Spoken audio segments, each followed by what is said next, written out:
السلام عليكم والصلاة والسلام على رسول الله وعلى آله وأصحابه أجمعين. Alhamdulillah, as we continue our journey through the Quran, today we're going to cover quite a few surahs.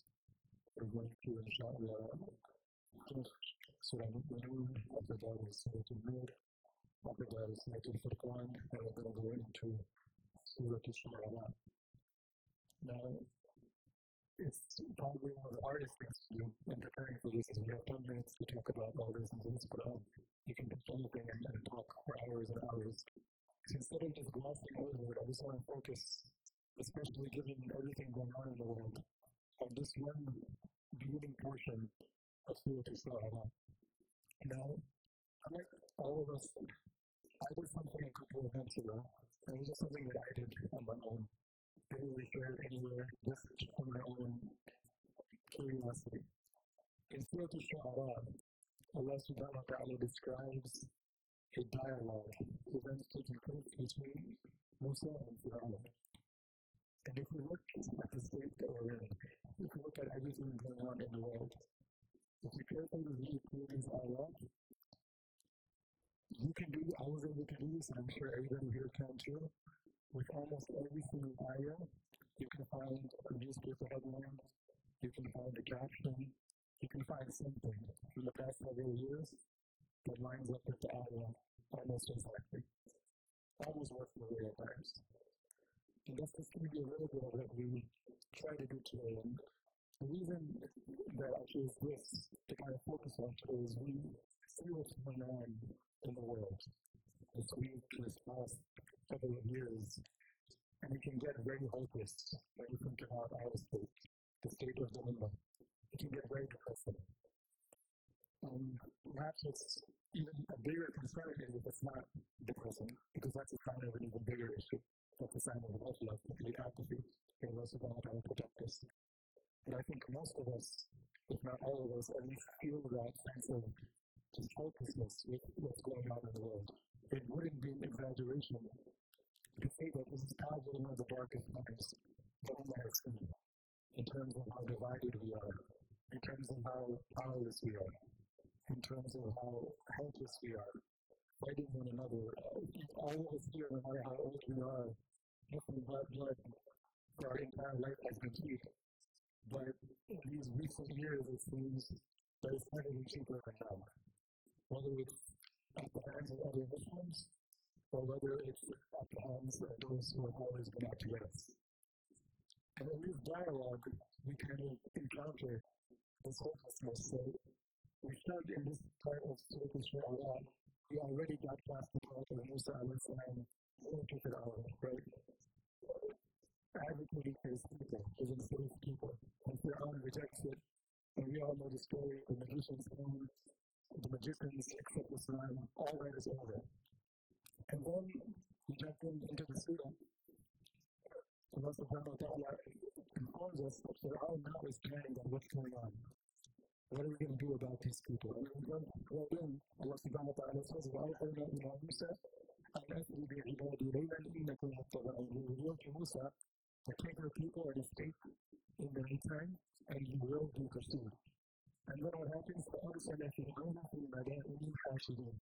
Fir'aun mobilizes his entire army. Fir'aun mobilizes every single city. All resources at his disposal, he gets them. Let's pursue these people. And the funny thing is, he does this, but the very next ayah he says, إِنَّ هَؤُلَاءِ لَشِرْذِمَةٌ قَلِيلُونَ. But this is a very pathetic little group of people. So on one hand, he's saying that these people are so little, they have no influence, they're pathetic. But on the other hand, he's mobilizing his entire army for them. He's trying to make a statement. He's trying to wipe them off the face of the planet. He's trying to make a statement to anyone else that may dare to go against him. And he says, وَإِنَّهُمْ لَنَا Fir'aun is talking now, وَإِنَّهُمْ لَنَا لَغَائِبُونَ. They're a very small group of people, but they have really gotten us upset. They have challenged our authority. They have challenged our way of life. They don't like us because of what we believe in. In another place in the Quran, I think we got to be we want to do away with our way, with how we think, how we conduct business, And all this, I don't have to spell it out, starts sounding very familiar. And then he says, فِرْعَوْنَ وَإِنَّا لَجَمِيعٌ حَاذِرُونَ. This tiny group of people that have no power, but they're threatening us, how dare them, وَإِنَّا لَجَمِيعٌ حَاذِرُونَ. And we are such a massive army. Look at what we are. We run this. We own this. I can mobilize this army at a drop. I can press the button and this can go on somewhere. Nobody can touch me. Fir'aun is saying this again, the parallels speak for themselves. And then Allah subhanahu wa ta'ala describes فَأَخْرَجْنَاهُمْ مِنْ جَنَّاتٍ وَعُيُونٍ. Allah himself says, because of that arrogance, we brought him up. So Fir'aun comes out, we all know the story. Musa alayhi salam is with Bani Israel. And he's calling them. Fir'aun is calling him with his massive army. And Musa alayhi salam and Bani Israel is trying to escape. And they're finally going to get to the end, and we all know the story. So they come to this point where in front of them is the sea. And behind them is Fir'aun, and not just Fir'aun, but his army, and not just his army, his army, the best of his army from every single corner, every single city, he brought to make a spectacle. Everything that he could muster, completely unjustified for such a small group of people. And when we hear the story, we already know the ending. We all know what happens. And sometimes that is a disservice to us. Because when we're reading this, we already know that Musa alayhi salam is going to strike the ground, the sea is going to part. But what we have to remember is at that time, Musa alayhi salam has no idea what's going to happen. He has no idea what the sea is going to part. All he knows, all he sees, all that his people see, is that there's a massive ocean in front of them, and behind them is this most advanced army at that time, and they're closing in on them. This is what Musa alayhi salam is seeing. To the point where the Quran says, قَالَ أَصْحَابُ فَلَمَّا تَرَى الْجَمْعَانِ. When the two armies see each other, and their back is up against the ocean, قَالَ أَصْحَابُ مُوسَى إِنَّا لَمُدْرَكُونَ. Even the guy next to Musa alayhi salam looks at him and says, Musa, that's it, we're done. Where are we going to go? The sea is behind us, this army is in front of us, we're done. The people around Musa start saying what me and you would probably say, that there is no way out. And again, as hard as it is, I want us to think, Musa alayhi salam has no idea what's about to happen. He doesn't know. He just sees the army closing in.